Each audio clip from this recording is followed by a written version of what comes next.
저는 지난 10년간 부부관계를 연구해왔고 사실 충격적이네요. 상담 1만 건을 진행하며 알게 된 사실인데요. 배우자들이 바람을 피우는 장소 1위가 의외의 장소였습니다. 제가 처음에 이걸 알았을 때 정말 놀랐어요. 여러분도 지금부터 제가 얘기할 내용 듣고 충격받으실 겁니다. 솔직히 말해서 외도는 우리 사회에서 가장 큰 이혼 사유 중 하나죠. 그런데 이런 외도가 어디서 가장 많이 일어나는지, 남자와 여자의 외도 패턴이 얼마나 다른지 아세요? 오늘은 제가 수많은 상담을 통해 알게 된 진짜 현실을 여러분께 솔직하게 공유하려고 합니다. 특히 외도의 기준이 남녀 간에 얼마나 차이가 큰지, 그리고 어떤 장소에서 외도가 가장 많이 일어나는지 분석해 볼게요. 여러분의 결혼 생활을 더 건강하게 지키기 위한 정보니까 끝까지 들어주세요. 자, 외도라는 건 정말 남녀 관점에서 완전히 다르게 해석됩니다. 제가 상담하면서 가장 많이 듣는 얘기가 우리 남편은 그게 외도인지도 모르더라고요 예요. 정말 이게 핵심입니다. 특히 여성분들이 생각하는 외도의 기준은 남성분들보다 훨씬 세밀하고 엄격해요. 예를 들어 볼게요. 여성들의 눈으로 봤을 때는 SNS로 다른 이성과 자주 메시지를 주고받는 것만으로도 외도라고 생각하는 경우가 많습니다. 실제로 제가 상담했던 30대 주부 A씨의 경우 남편이 직장 여성 동료와 카카오톡으로 업무 대화를 주고받는 것을 발견하고 크게 상처를 받았어요. 그 대화 내용은 순수하게 업무적인 내용이었지만 A씨는 직장에서 할 대화를 왜 퇴근 후에까지 하냐며 심적 고통을 호소했습니다. 여성들에게는 이런 사소한 행동조차 정서적 외도로 여겨질 수 있어요. 또 다른 사례로는 밤늦게 다른 이성과 통화하는 것도 여성들에게는 명백한 외도 행위로 인식됩니다. 심지어 직장 동료라도 두 사람만 따로 식사를 하는 것조차 경계선을 넘은 행동으로 여겨지죠. 제 클라이언트 중 한 분은 남편이 여자 후배와 단둘이 저녁을 먹었다는 사실을 알았을 때 그날 밤잠을 한숨도 못 잤어요 라고 말했습니다. 그만큼 여성들은 감정적인 교류나 친밀감 형성에 매우 민감하게 반응하는 거죠. 반면에 남성들의 외도 기준은 훨씬 관대합니다. 놀랍게도 많은 남성들은 육체적인 관계가 없으면 외도가 아니라고 생각하는 경향이 있어요. 제가 상담했던 40대 남성은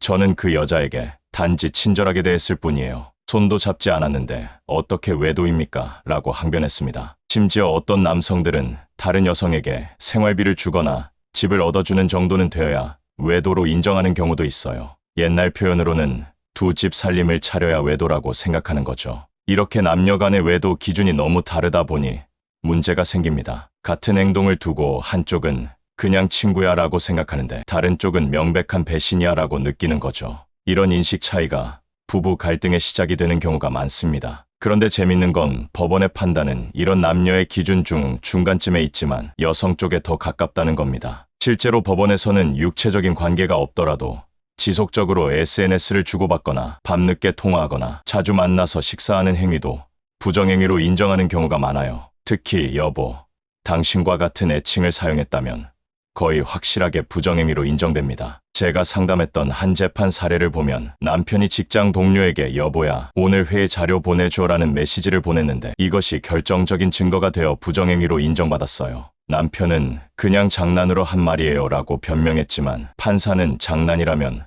모든 사람에게 여보라고 불러야 하는데 왜 그 사람에게만 그렇게 부르나요? 반문했죠. 결국 남편은 한마디도 대답하지 못했습니다. 이처럼 정조의 의미는 단순히 육체적인 관계뿐만 아니라 마음과 정서적인 부분까지 포함합니다. 그래서 잦은 연락, 잦은 만남, 특별한 날에도 연락을 주고받는 행위는 모두 부정행위로 인정될 수 있어요. 예를 들어 제 내담자 중 한 분은 시어머니 장례식 날에도 다른 여성과 카카오톡을 주고받은 남편을 보고 완전히 마음이 무너졌다고 했습니다. 이런 행동은 육체적인 관계가 없었더라도 명백한 영혼의 배신으로 여겨질 수 있는 거죠. 자, 이제 본격적으로 외도가 가장 많이 일어나는 장소에 대해 이야기해 볼게요. 놀랍게도 외도는 특정 장소나 환경에서 더 빈번하게 발생합니다. 그 첫 번째가 바로 직장입니다. 특히 의사, 간호사처럼 스트레스가 많고 함께 오랜 시간을 보내는 직업군에서 외도가 많이 발생해요. 예를 들어 제가 상담했던 한 외과 의사는 수술실에서 함께 일하는 간호사와 가까워지게 되었습니다. 밤늦게까지 이어지는 수술, 생과 사를 함께 경험하는 극한 상황에서 형성된 유대감은 일반적인 직장 관계보다 훨씬 강했어요. 그는 아내와는 공유할 수 없는 경험과 감정을 그녀와 나눴고 어느 순간 그 감정이 변질됐다고 고백했습니다. 결국 이 관계는 발각되어 이혼으로 이어졌죠. 이런 직장 내 외도의 특징은 잦은 접촉입니다. 매일 같은 공간에서 시간을 보내다 보면 자연스럽게 감정적 교류가 일어나고 점점 더 깊은 관계로 발전하게 되는 거죠. 특히 야근이 많거나 출장이 잦은 직업은 외도의 위험성이 더 높아요. 회사에서 밤늦게까지 일하다 보면 함께 저녁을 먹게 되고 술 한잔하게 되고, 이런 상황이 반복되면서 서로에게 의지하는 관계가 형성됩니다. 또 하나 흥미로운 점은 직급이 높은 사람들의 외도 패턴이에요. 권력과 지위가 있는 사람들은 종종 그 영향력을 이용해 부적절한 관계를 맺는 경우가 있습니다. 제가 상담했던 한 회사 임원은 자신의 직위를 이용해 여러 여직원들과 관계를 맺었어요. 심지어 회식 자리에서 노골적으로 특정 여직원에게 관심을 보이기도 했죠. 이런 행동은 단순한 외도를 넘어 직장 내 권력 남용의 문제로까지 이어질 수 있습니다. 두 번째로 외도가 많이 일어나는 환경은 바로 자연과 함께하는 동호회 활동입니다. 등산, 자전거, 골프, 테니스 같은 야외 활동을 함께하는 동호회에서 외도가 자주 발생하는데요. 왜 그럴까요? 그 이유는 간단합니다. 일상에서 벗어나 자유로운 환경에 있을 때 사람들은 심리적 제약에서 벗어나게 됩니다. 직장과 가정의 스트레스, 책임감에서 잠시 해방되면 마음도 훨씬 가벼워지죠. 이런 상태에서는 평소보다 더 개방적이고 솔직해지기 마련입니다. 예를 들어 제가 상담했던 한 40대 주부는 테니스 동호회에서 만난 남성과 가까워졌습니다. 남편과는 10년 넘게 깊은 대화를 나눈 적이 없었는데 테니스장에서 만난 그 사람과는 첫날부터 마음속 이야기를 나눴어요 라고 말했죠.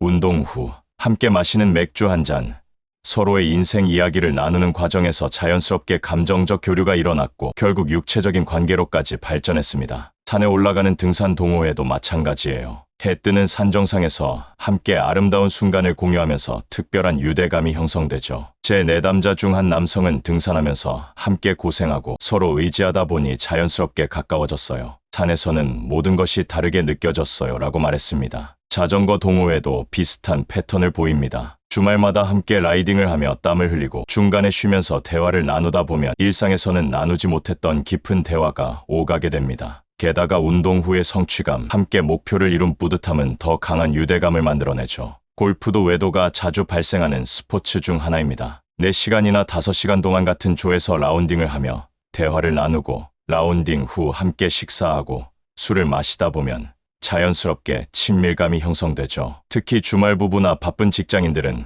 가족과 보내는 시간보다 골프 동반자와 보내는 시간이 더 많아지면서 감정적 교류가 깊어지는 경우가 많아요. 이런 동호회 활동에서의 외도는 일상 탈출이라는 특징이 있습니다. 가정과 직장에서는 항상 책임감, 의무감에 묶여 있다가 동호회 활동을 통해 잠시 그런 부담감에서 벗어나게 되면 마치 다른 세계에 온 것처럼 느끼게 되죠. 이런 심리적 해방감이 외도로 이어지는 경우가 많습니다. 세 번째로 외도가 빈번한 공간은 온라인 세계입니다. 특히 채팅앱, SNS, 온라인 게임 등 익명성이 보장되는 가상 공간에서 외도의 씨앗이 자라나는 경우가 많아요. 제가 상담했던 한 30대 남성은 결혼 전 채팅앱에서 만난 여성과 결혼했는데 결혼 후에도 그 채팅앱을 계속 사용했습니다. 습관적으로 접속했을 뿐인데 어느새 다른 여성들과 대화를 나누고 있더라고요 라고 말했죠. 결국 아내가 이 사실을 알게 되어 심각한 부부 갈등으로 이어졌습니다. 온라인에서의 외도가 위험한 이유는 익명성과 현실과의 괴리에 있어요. 익명성이 보장되기 때문에 평소보다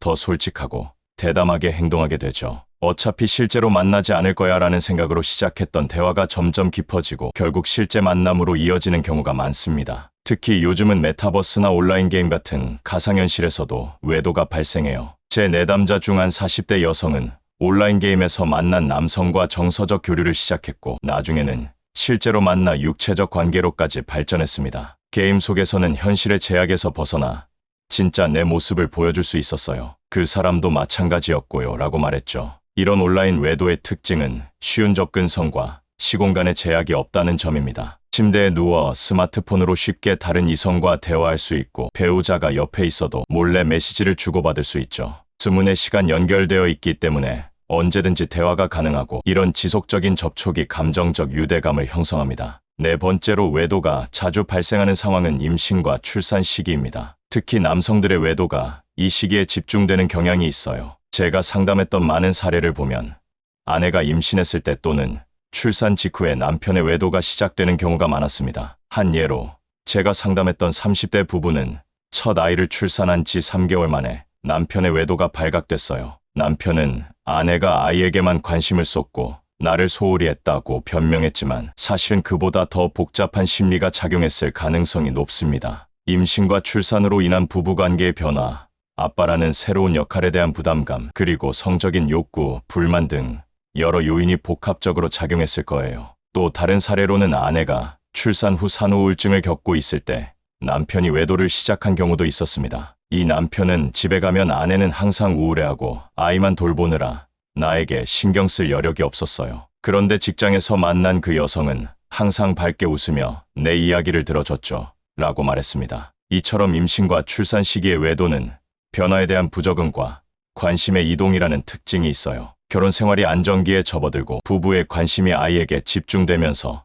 서로에 대한 관심이 줄어들게 됩니다. 이런 변화에 적응하지 못하고 다른 곳에서 관심과 인정을 찾게 되는 거죠. 5번째로 외도가 많이 발생하는 장소는 학부모 모임과 각종 교육 관련 환경입니다. 특히 여성들의 외도가 이런 환경에서 많이 일어나는 경향이 있어요. 제가 상담했던 한 40대 여성은 아이의 영어 학원에서 만난 다른 학부모와 가까워졌습니다. 처음에는 아이들 공부 얘기로 시작했는데 점점 서로의 가정사와 불만을 나누게 되었어요. 남편은 제 고민을 들어주지 않았지만 그 사람은 모든 이야기를 경청해주고 공감해줬죠. 라고 말했습니다. 또 다른 사례로는 아이의 스포츠 코치와 가까워진 경우도 있었어요. 한 30대 주부는 아이의 수영 레슨을 위해 매주 수영장에 데려갔는데 그곳에서 만난 수영 코치와 정서적 교류를 시작했고 결국 육체적인 관계로까지 발전했습니다. 남편은 주말에도 골프 치러 다니느라 아이와 함께 할 시간이 거의 없었어요. 그런데 그 코치는 아이에게 정말 잘해주고 자연스럽게 저에게도 관심을 보여줬죠. 라고 말했습니다. 이런 학부모 모임이나 교육 환경에서의 외도는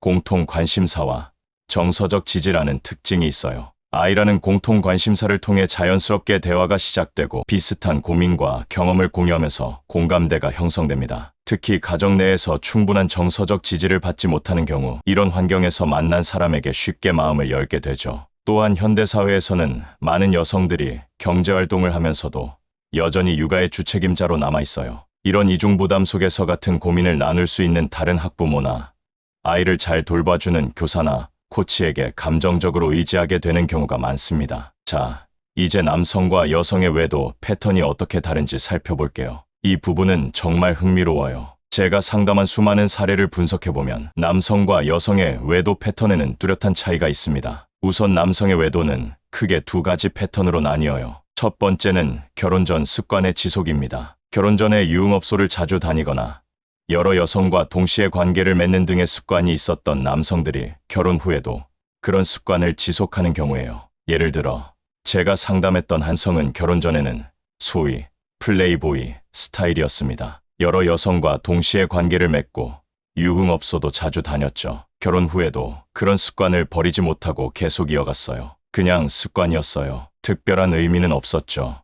아내를 사랑하지 않았던 건 아니에요 라고 말했지만 결국 그의 행동은 가정을 파괴했습니다. 2번째 패턴은 위기 상황에서의 도피성 외도입니다. 앞서 말했듯이 아내의 임신과 출산 시기 또는 직장에서의 승진이나 실패 등 인생의 중요한 변화와 위기 상황에서 외도를 시작하는 경우가 많아요. 제가 상담했던 한 30대 남성은 직장에서 중요한 프로젝트에 실패한 후 외도를 시작했습니다. 회사에서는 무능력자 취급을 받고 집에서는 아내가 둘째 임신으로 예민해져 있었어요. 그런데 거래처 여직원이 저를 인정해주고 위로해줬죠 라고 말했습니다. 이런 경우는 자존감이 낮아진 상태에서 다른 곳에서 인정과 위로를 찾는 전형적인 패턴이에요. 반면 여성의 외도 패턴은 또 다른 특징을 보입니다. 첫 번째는 자녀 성장 후 자아 찾기입니다. 여성들은 결혼과 동시에 대부분 과거의 관계를 깔끔하게 정리하는 경향이 있어요. 그리고 자녀 양육에 전념하다가 아이들이 어느 정도 성장한 후에 외도를 시작하는 경우가 많습니다. 제가 상담했던 한 40대 여성은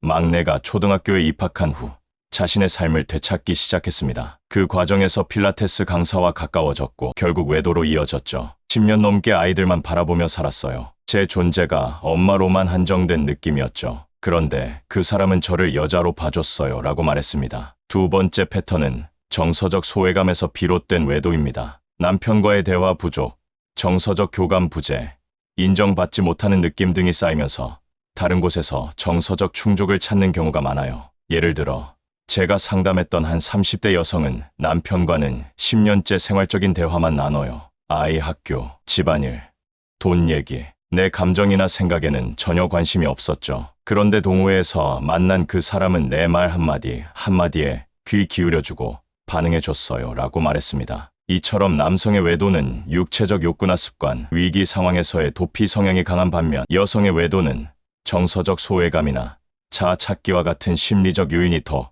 크게 작용하는 경향이 있습니다. 그럼 이제 외도가 의심될 때 나타나는 징후들에 대해 이야기해 볼게요. 놀랍게도 많은 사람들이 본인은 절대 들키지 않을 거라고 생각하지만 사실 외도는 거의 항상 흔적을 남깁니다. 신체적, 정신적, 행동적 변화가 반드시 생기게 되죠. 가장 흔한 징후 중 하나는 외모와 옷차림의 변화입니다. 갑자기 몸매 관리에 신경 쓰기 시작하거나 평소에 관심 없던 패션에 투자하기 시작하는 거죠. 제가 상담했던 한 40대 여성은 남편의 변화를 이렇게 설명했습니다. 결혼 10년 동안 한 번도 운동을 안 하던 사람이 갑자기 헬스장을 다니기 시작했어요. 옷도 젊게 입더니 어느 날부터는 향수까지 뿌리기 시작했죠. 그때 뭔가 이상하다고 느꼈어요. 이런 변화는 다른 사람에게 잘 보이고 싶은 마음, 즉 새로운 연애 감정의 징후일 수 있습니다. 또 다른 명확한 징후는 스마트폰 사용 패턴의 변화예요. 예전에는 아무데나 휴대폰을 두고 다녔는데 갑자기 화장실 갈 때도 들고 가거나 항상 비밀번호를 바꾸거나 메시지가 오면 화들짝 놀라면서 확인하는 모습 등이 나타납니다. 제 내담자 중 한 분은 남편의 행동을 이렇게 묘사했어요. 예전에는 핸드폰을 소파에 놓고 샤워하러 가곤 했는데 어느 날부터 반드시 들고 들어가더라고요. 자는 동안에도 베개 밑에 두고 자기 시작했죠. 이런 행동은 비밀스러운 연락을 주고받고 있다는 명백한 신호입니다. 그리고 생활 패턴의 변화도 중요한 징후예요. 갑자기 야근이 많아지거나 주말에 갑자기 출장이 잦아지거나 친구 모임이라며 자주 외출하는 경우가 그렇죠. 특히 이런 일정 변경이 갑작스럽고 설명이 모호하다면 더욱 의심해 볼 필요가 있습니다. 한 40대 남성은 아내의 행동 변화를 이렇게 설명했어요. 아내가 갑자기 친정엄마가 아프다며 주말마다 외출하기 시작했어요. 그런데 어느 날 장모님께 안부 전화를 드렸더니 전혀 아프지 않으셨더라고요. 이런 거짓말은 외도의 전형적인 징후입니다. 심리적 변화도 눈여겨봐야 할 부분이에요. 갑자기 예민해지거나 반대로 지나치게 밝아지는 등의 변화가 나타납니다. 특히 죄책감 때문에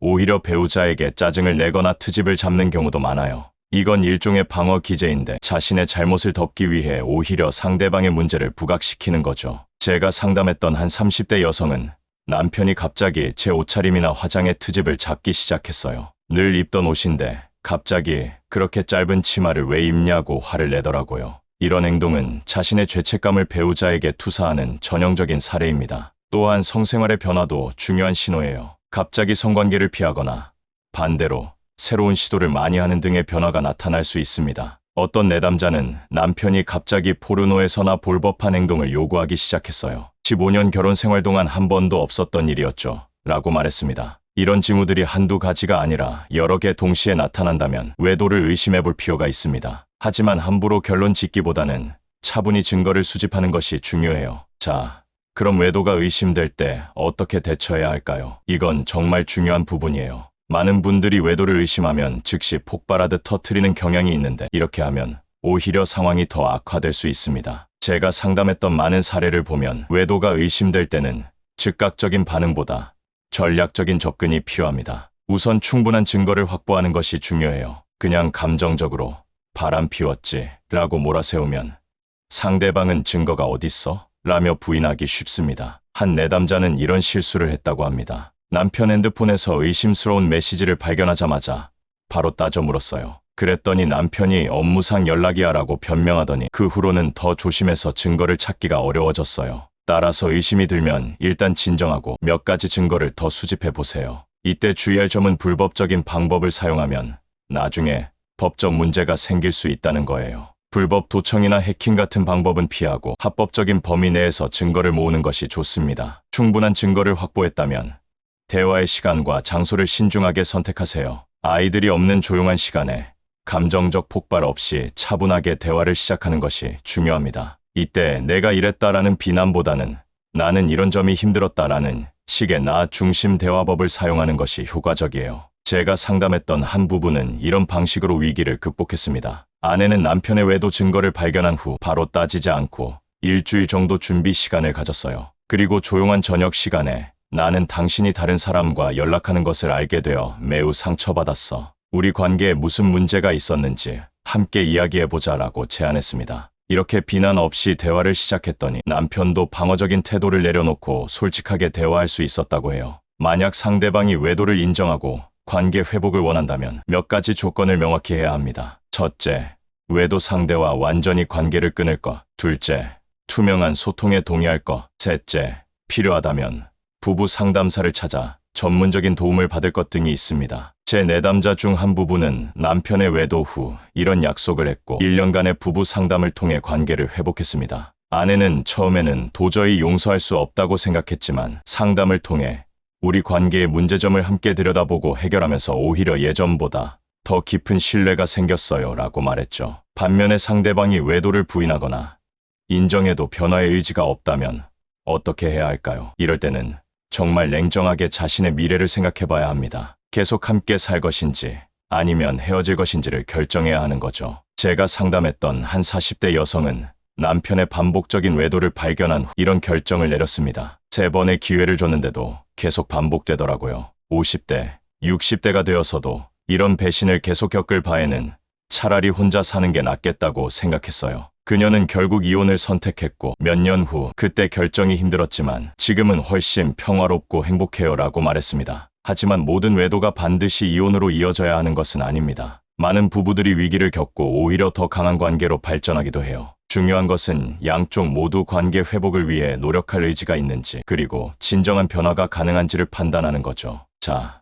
그럼 외도를 예방하기 위해서는 어떻게 해야 할까요? 사실 완벽한 예방법은 없지만 위험 요소를 줄이는 몇 가지 방법이 있습니다. 가장 중요한 것은 지속적인 소통입니다. 일상적인 대화뿐만 아니라 서로의 감정, 욕구, 불만 등을 솔직하게 나눌 수 있는 깊은 대화가 필요해요. 많은 외도 사례를 보면 대화 부족이 가장 큰 원인 중 하나입니다. 제가 상담했던 한 부부는 일주일에 한 번 데이트 나이트를 정해서 아이들 없이 둘만의 시간을 보내며 대화를 나눕니다. 처음에는 어색했지만 지금은 이 시간이 너무 소중해요. 이렇게 정기적으로 대화하면서 작은 불만이 쌓이지 않게 되었어요 라고 말했죠. 둘째, 친밀감을 유지하는 것이 중요합니다. 여기서 친밀감은 단순히 성적인 부분만 의미하는 것이 아니라 정서적, 지적, 신체적 친밀감을 모두 포함합니다. 서로에게 관심을 보이고 작은 애정 표현을 지속하는 것이 중요해요. 한 50대 부부는 30년 결혼 생활 동안 매일 아침 포옹하는 습관을 유지해왔다고 합니다. 아무리 바빠도 아무리 다투었어도 이 습관만큼은 지켰어요.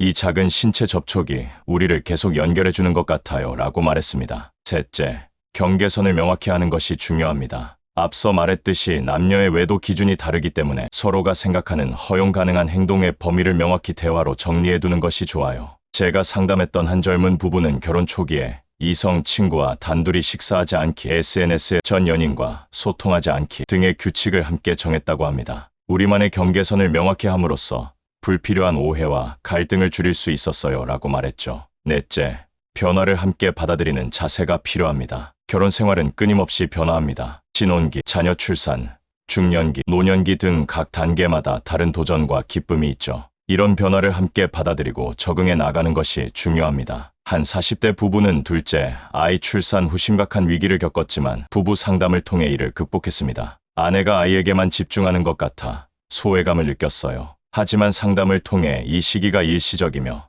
함께 노력하면 극복할 수 있다는 것을 배웠죠. 라고 남편이 말했습니다. 다섯째, 서로의 성장을 지지하는 것이 중요합니다. 각자의 취미, 관심사, 커리어 목표 등을 존중하고 지지할 때 관계가 더 건강해집니다. 상대방을 구속하려 하기보다 자유롭게 성장할 수 있도록 돕는 거죠. 제가 상담했던 한 50대 부부는 서로의 취미를 적극적으로 지지한다고 합니다. 아내가 도자기 공예를 시작했을 때 남편은 작업실을 마련해 주었고 남편이 등산을 좋아하게 되자 아내는 때때로 함께 참여하며 관심을 보였습니다. 서로의 관심사를 존중하다 보니 오히려 각자의 공간도 생기고 함께 할 때는 더 풍성한 대화가 가능해졌어요 라고 말했죠. 마지막으로 문제가 생겼을 때 전문가의 도움을 구하는 것도 중요합니다. 부부 상담이나 성 상담은 문제가 심각해진 후에만 찾는 것이 아니라 예방적 차원에서도 매우 유용할 수 있어요. 한 30대 부부는 결혼 5년 차에 특별한 문제가 없는데도 부부 상담을 받았다고 합니다. 그냥 더 나은 관계를 위해 시작했는데 미처 몰랐던 서로의 기대와 욕구를 알게 되어 많은 도움이 되었어요. 문제가 생기기 전에 미리 소통하는 방법을 배운 거죠 라고 말했습니다. 지금까지 외도가 발생하는 장소, 남녀의 외도 패턴 차이, 외도 징후와 대처법, 그리고 예방법에 대해 이야기해봤습니다. 이 모든 내용을 종합해보면 결국 건강한 부부 관계의 핵심은 소통과 존중이라는 것을 알 수 있습니다. 소통은 단순히 일상적인 대화를 나누는 것이 아니라 서로의 깊은 감정과 욕구를 이해하고 공감하는 것을 의미합니다. 그리고 존중은 상대방의 개성, 공간, 성장을 인정하고 지지하는 것이죠. 부부 관계는 완벽할 수 없습니다. 모든 관계에는 갈등과 위기가 있기 마련이죠. 하지만 이런 위기를 어떻게 다루느냐에 따라 관계가 더 깊어질 수도 반대로 파괴될 수도 있습니다. 제가 만난 수많은 부부들 중에서 가장 행복해 보이는 커플들의 공통점은 현실적인 기대와 지속적인 노력이었습니다. 상대방에게 완벽함을 기대하지 않고 서로의 부족한 부분을 인정하면서도 관계를 위해 꾸준히 노력하는 모습이 인상적이었죠. 한 60대 부부는 40년 결혼 생활의 비결을 이렇게 말했습니다. 우리도 크고 작은 위기가 많았어요. 외도의 유혹도 있었고 심각한 갈등도 있었죠. 하지만 결국 함께 해결하자는 마음으로 위기마다 대화했고 그래서 지금까지 올 수 있었던 것 같아요. 부부 관계는 끊임없는 여정입니다. 완벽한 결혼이란 없지만 서로를 더 깊이 이해하고 사랑하기 위해 함께 성장해 나가는 과정이 있을 뿐이죠. 외도의 유혹은 늘 존재하지만 그 유혹보다 더 가치 있는 것이 바로 깊은 신뢰와 사랑에 기반한 파트너십입니다. 제가 오늘 이야기한 내용이 여러분의 관계에 작은 도움이 되었으면 좋겠습니다. 결혼은 쉽지 않지만 그만큼 보람있고 아름다운 여정이니까요. 서로를 더 깊이 이해하고 더 효과적으로 소통하며 더 단단한 신뢰를 쌓아가는 여정에 함께해 주셔서 감사합니다. 그리고 마지막으로 한 가지만 더 말씀드리고 싶어요. 외도가 발생했다고 해서 반드시 이혼해야 한다거나 반대로 무조건 용서해야 한다는 정답은 없습니다. 각자의 상황과 관계의 역사, 그리고 미래에 대한 전망을 종합적으로 고려해서 결정해야 하는 문제예요. 제가 상담했던 한 40대 여성은 남편의 외도 후 오랜 고민 끝에 관계를 지속하기로 결정했습니다. 처음에는 당연히 이혼하려고 했어요. 그런데 남편이 진심으로 반성하는 모습을 보였고 우리 아이들과 20년간 쌓아온 추억들을 생각하니 한 번 더 기회를 주고 싶어졌어요. 그로부터 5년이 지난 지금 그녀는 그때의 결정을 후회하지 않아요. 오히려 위기를 통해 더 단단해진 것 같아요 라고 말했습니다. 반면 또 다른 40대 여성은 이혼을 선택했고 역시 그 결정에 만족하고 있었습니다. 남편의 외도는 일회성이 아니라 패턴이었어요. 반복적인 거짓말과 배신에 더 이상 에너지를 소모하고 싶지 않았죠. 이혼 후 그녀는 자신의 커리어에 집중하며 새로운 삶을 시작했고 이혼은 끝이 아니라 새로운 시작이었어요 라고 말했습니다. 결국 중요한 것은 자신에게 정직하게 물어보는 것입니다. 이 관계가 나를 성장시키는가? 이 사람과 함께 있을 때 내가 더 나은 사람이 되는가? 미래에 이 선택을 후회하지 않을까? 이런 질문에 대한 답을 찾는 과정에서 자신에게 진실된 결정을 내릴 수 있을 거예요. 오늘 긴 이야기 들어주셔서 정말 감사합니다. 여러분의 관계가 더욱 깊고 단단해지길 진심으로 응원합니다. 다음 영상에서 또 만나요.